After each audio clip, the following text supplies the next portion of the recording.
Sərtləşmə problemlərini biz 3-ə ayırırıq. Yüngül dərəcəli, orta dərəcəli və ağır dərəcəli sərtləşmə problemləri. Biz yüngül və orta dərəcəli sərtləşmə problemlərində bəzi prosedurlardır, dərmanlardır istifadə edərək problemi müəyyən qədər qabağını ala bilirik. Amma ağır dərəcəli sərtləşmə problemlərində artıq biz burada penis protezlərindən istifadə edirik. Yaxşı, hansı penis protezləri var və nələri istifadə etmək lazımdır? Onun haqqında danışacağam mən sizə. Penis protezlərini biz 2 yerə ayıra bilərik. Birincisi bükülə bilən penis protezləri, ikincisi də şişirilə bilən penis protezləri.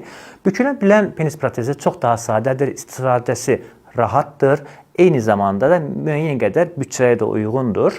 Amma ki, bunun bir dezavantajı var. O tam sərtləşmədəki o dolğunluğu bizə vermir. Yəni penisimiz hər zaman yarı sərt şəkildə olur. Şişirilə bilən penis protezləri müəyyən qədər kompleksdir. Amma ki, bu kompleksliyin içərisində təbii sərtləşməyə birə-bir bizə sərtləşmə verir. Buna görə də xəstə məmnuniyyəti çox daha yaxşıdır. Hansı penis protezi daha uyğundur? Onu biz pasiyentlə birlikdə seçib, pasiyentin tələbatlarına uyğun olacaq şəkildə əməliyyatı icra edirik.